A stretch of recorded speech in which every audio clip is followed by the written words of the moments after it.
ಸಾಮಾಜಿಕ ಜಾಲತಾಣದಲ್ಲಿ ಯಾರಾದರೂ ಅಶ್ಲೀಲವಾಗಿ ಅಣಕವಾಗಿ ಕಮೆಂಟ್ ಮಾಡಿದರೆ ಸುಮ್ಮನಿರೋ ಜಗ್ಗೇಶ್ ಅಲ್ಲ.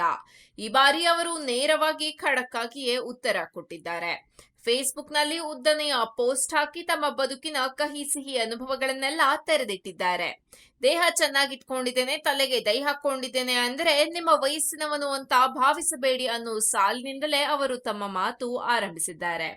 1994ರಲ್ಲಿ ತಮ್ಮ ಕಷ್ಟಕಾಲದಲ್ಲಿ ತಮ್ಮ ಜೊತೆಗೆ ನಿಂತ ಜಯಮಾಲಾ ಅವರ ಬಗ್ಗೆ ಉಲ್ಲೇಖ ಮಾಡಿ, ಅಂದು ಹುಟ್ಟದಿದ್ದ ಮಕ್ಕಳು ಇಂದು ಜೀವನ ಬಲ್ಲವರಂತೆ ಕಮೆಂಟ್ ಮಾಡ್ತಿದ್ದಾರೆ ಎಂದು ಕಟುವಾಗಿ ಹೇಳಿಕೊಂಡಿದ್ದಾರೆ. ಈ ಮಾತಿನಲ್ಲಿಯೇ ಅವರ ನೋವು ಗೊತ್ತಾಗುತ್ತದೆ. ಜಗ್ಗೇಶ್ ಹೇಳೋದಂತೂ ಸರಳ. ನನ್ನ ಬಗ್ಗೆ ತಿಳ್ಕೋಬೇಕಂದ್ರೆ ನಿಮ್ಮ ಅಜ್ಜ ಅಜ್ಜಿ ತಂದೆ ತಾಯಿ ಕೇಳಿ. ಒಬ್ಬ ಹಳ್ಳಿ ಹುಡುಗ ಹೇಗೆ ನವರಸ ನಾಯಕನಾದ ಅನ್ನೋದನ್ನ ಅವರು ಹೇಳ್ತಾರೆ. ಚಿತ್ರರಂಗದಲ್ಲಿ 45 ವರ್ಷ ಕಳೆದಿರುವ ವ್ಯಕ್ತಿ, ಕುಟುಂಬದ ಹೊರೆ ಹೊತ್ತು ಕಷ್ಟ ಸಂಕಷ್ಟ ಅನುಭವಿಸಿ ಬಂದಿರುವ ವ್ಯಕ್ತಿ ಬಗ್ಗೆ 2 ಸಾಲು ಕೆಟ್ಟ ಮಾತು ಬರೆಯೋದು ಎಷ್ಟು ಸುಲಭ. ಆದರೆ ಅದರ ಹಿಂದೆ ಇರುವ ಬದುಕು ಎಷ್ಟು ಕಠಿಣ ಅಂತ ಇಂದಿನ ಪೀಳಿಗೆ ಯೋಚಿಸೋದಿಲ್ಲ ಅನ್ನೋದು ಅವರ ಅಸಮಾಧಾನ. ಜೀವನದ ಭಾರ ಹೊತ್ತಾಗ ಕಮೆಂಟ್ ಹಾಕೋ ಕೈ ಸವೆದು ನರಕವಾಗುತ್ತದೆ ಅನ್ನೋ ಮೂಲಕ ಅವರು ಯುವಕರಿಗೆ ಎಚ್ಚರಿಕೆ ನೀಡಿದ್ರು. ಸಮಯ ವ್ಯರ್ಥ ಮಾಡಬೇಡಿ, ನಿಮ್ಮ ಬದುಕು ಕಟ್ಕೊಳ್ಳಿ ಅಂತ. ಶಿವಣ್ಣ ಬಗ್ಗೆ ಅವರು ಹೇಳಿದ ಮಾತುಗಳಲ್ಲೂ ಅವರ ಸಂಸ್ಕಾರ ಗೋಚರಿಸುತ್ತದೆ. ಶಿವಣ್ಣ ಬಂದಾಗ ನಾನು ಊಟ ಮುಗಿಸಿ ಎದ್ದು ಗೌರವ ಕೊಟ್ಟೆ, ಊಟ ಬಿಟ್ಟು ನಿಲ್ಲಲಿಲ್ಲ ಎಂದು ಸ್ಪಷ್ಟಪಡಿಸಿದ್ದಾರೆ. ಅಣ್ಣನಂತೆ ಕಾಣುವ ಶಿವರಾಜ್ ಕುಮಾರ್ ಅವರಿಗೆ ನೀಡಿದ ಗೌರವವನ್ನ ತಪ್ಪಾಗಿ ಅರ್ಥ ಮಾಡಿಕೊಂಡವರಿಗೆ ಉತ್ತರ ಕೊಟ್ಟಿದ್ದಾರೆ.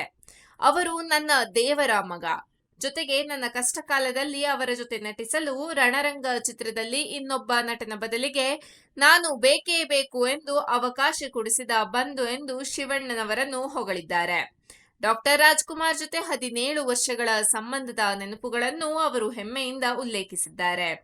ಇದರಿಂದ ರಾಜ್ ಕುಟುಂಬದ ಮೇಲೆ ಅವರಿಗೆ ಇರುವ ಗೌರವ, ಕೃತಜ್ಞತೆ ಎಷ್ಟು ಆಳವಾಗಿದೆ ಅನ್ನೋದು ಸ್ಪಷ್ಟವಾಗುತ್ತೆ. ಇವರಿಗೆ ಅದು ಕೇವಲ ಚಿತ್ರರಂಗದ ಸಂಪರ್ಕವಲ್ಲ, ಕುಟುಂಬದ ಬಂಧದಂತದ್ದು. ನಮ್ಮ ಕಷ್ಟಕ್ಕೆ ಆದವರನ್ನ ದೇವರಂತೆ ಕಾಣಬೇಕು ಅನ್ನೋ ಮೌಲ್ಯಗಳನ್ನ ತಮ್ಮ ತಂದೆ ತಾಯಿ ಕಲಿಸಿದ್ದಾರೆ ಎಂದು ಹೇಳಿಕೊಂಡ ಜಗ್ಗೇಶ್, ಮೊಬೈಲ್ ಹಿಡಿದು ಯಾರನ್ನಾದರೂ ಕೆಟ್ಟದಾಗಿ ಮಾತನಾಡೋದು ಯಾವ ಪುರುಷಾರ್ಥ ಅಂತ ಪ್ರಶ್ನಿಸಿದ್ದಾರೆ. ಗಿಡವಾಗಿ ಬಗ್ಗದ್ದು ಮರವಾಗಿ ಬಗ್ಗೀತೆ ಎನ್ನೋ ಮಾತು ಬಳಸಿ ಚಿಕ್ಕ ವಯಸ್ಸಿನಲ್ಲೇ ಸಂಸ್ಕಾರ ಬೆಳೆಸಿಕೊಳ್ಳಬೇಕು ಎಂದು ಸೂಚಿಸಿದ್ದಾರೆ. ತಮಗೆ ಸಂಬಂಧವಿಲ್ಲದ ತಮ್ಮ ಮಕ್ಕಳಿಗಿಂತಲೂ ಕಿರಿಯವರು ಜಾಲತಾಣದಲ್ಲಿ ಅಸಭ್ಯವಾಗಿ ಮಾತನಾಡೋದು ನೋವು ಕೊಡುತ್ತದೆ ಎಂದು ಹೇಳಿದ್ದಾರೆ. ತಮ್ಮ ವೈಯಕ್ತಿಕ ಜೀವನದ ಬಗ್ಗೆ ಯಾರಿಗೂ ಗೊತ್ತಿಲ್ಲ. ತಾವು ಏಕಾಂಗಿ, ಕಾಯಕಪ್ರಿಯ, ದೇವರ ಕಾರ್ಯದಲ್ಲಿ ಮಗ್ನನಾದ ವ್ಯಕ್ತಿ ಎಂದು ವಿವರಿಸಿದ್ದಾರೆ. ಅವರ ಪೋಸ್ಟ್ನಲ್ಲಿ ಒಂದು ಎಚ್ಚರಿಕೆಯೂ ಇದೆ. ನೀವು ಇನ್ನೊಬ್ಬರನ್ನ ನೋಯಿಸಿದರೆ ನಿಮ್ಮ ಅದೃಷ್ಟ ಕರಗಿ ಕಷ್ಟದ ಸರಮಾಲೆ ಆವರಿಸುತ್ತದೆ ಎಂದು ಹೇಳಿದ್ದಾರೆ. ಕಾಲಭೈರವ ನೋಡುತ್ತಾನೆ ಎಂಬ ಧಾರ್ಮಿಕ ನಂಬಿಕೆಯಿಂದ ಅವರ ಮಾತು ಮುಗಿಸಿದ್ದಾರೆ. ಒಟ್ಟಾರೆ ಅವರ ಸಂದೇಶ ಏನು ಅಂದ್ರೆ, ಕೆಟ್ಟ ಕಮೆಂಟ್ ಮಾಡೋದು ದೊಡ್ಡತನ ಅಲ್ಲ, ಬಂಗಾರದಂತ ಗುಣ ಬೆಳೆಸಿಕೊಳ್ಳಿ. ಇಲ್ಲವಾದರೆ ನಿಮ್ಮವರೇ ನಿಮ್ಮನ್ನ ದೂರ ತಳ್ತಾರೆ.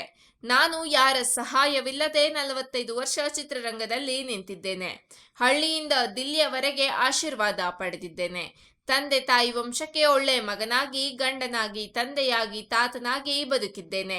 ಇದೇ ನನ್ನ ಸಾಧನೆ ಎಂದು ಹೆಮ್ಮೆಯಿಂದ ಹೇಳಿದ್ದಾರೆ. ಇಂದಿನ ಕಾಲದಲ್ಲಿ ಸೋಷಿಯಲ್ ಮೀಡಿಯಾ ಒಂದು ಶಕ್ತಿಶಾಲಿ ವೇದಿಕೆ. ಆದರೆ ಅದೇ ಸಮಯದಲ್ಲಿ ಅದು ಮಾನಸಿಕ ಒತ್ತಡದ ದೊಡ್ಡ ಕಾರಣವೂ ಆಗಿದೆ. ಸೆಲೆಬ್ರಿಟಿಗಳು ಹೊರಗೆ ನಗ್ತಾ ಇರಬಹುದು, ಆದರೆ ಒಳಗೆ ಅವರಿಗೆ ನೋವು ಆಗೋದಿಲ್ಲ ಅನ್ನೋದಿಲ್ಲ. ಸಾವಿರಾರು ಒಳ್ಳೆಯ ಕಮೆಂಟ್ಗಳ ಮಧ್ಯೆ ಒಂದು ಕೆಟ್ಟ ಕಮೆಂಟ್ ಕೂಡ ಮನಸ್ಸಿಗೆ ಚುಚ್ಚುತ್ತದೆ. ನಿರಂತರ ಟ್ರೋಲ್, ಅಣಕ, ತಪ್ಪು ಆರೋಪಗಳು ಇವುಗಳು ಆತ್ಮವಿಶ್ವಾಸಕ್ಕೂ ಧಕ್ಕೆಯಾಗಬಹುದು. ಕೆಲವರು ಇದರಿಂದ ಡಿಪ್ರೆಷನ್ಗೆ ಒಳಗಾಗುತ್ತಾರೆ. ಕೆಲವರು ಸಾಮಾಜಿಕ ಜಾಲತಾಣದಿಂದ ದೂರ ಸರಿಯುತ್ತಾರೆ.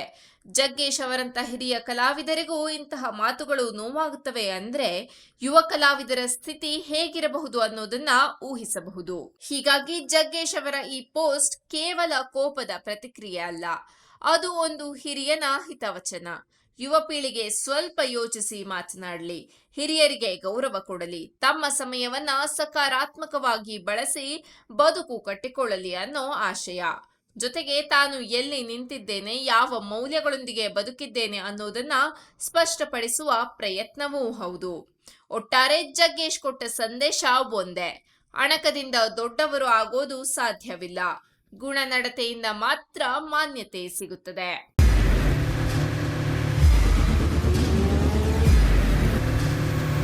ಪ್ರಜಾಮಾರ್ಗ ನ್ಯೂಸ್, ಇದು ಜನಸಾಮಾನ್ಯರ ಧ್ವನಿ. ನಮಸ್ಕಾರ. ನೀವು ನೋಡ್ತಾ ಇದ್ದೀರಾ ಪ್ರಜಾಮಾರ್ಗ ನ್ಯೂಸ್. ರಾಷ್ಟ್ರದ ರಾಜ್ಯದ ರಾಜಕೀಯದ ಬಗ್ಗೆ ಹೆಚ್ಚಿನ ಸಿನಿಮಾ ಅಪ್ಡೇಟ್ಗಳಿಗಾಗಿ ಫಸ್ಟ್ ಲೈಕ್ ಮಾಡಿ, ಸಬ್ಸ್ಕ್ರೈಬ್ ಆಗಿ, ಹಾಗೆ ಫಾಲೋ ಕೂಡ ಮಾಡಬೇಕು.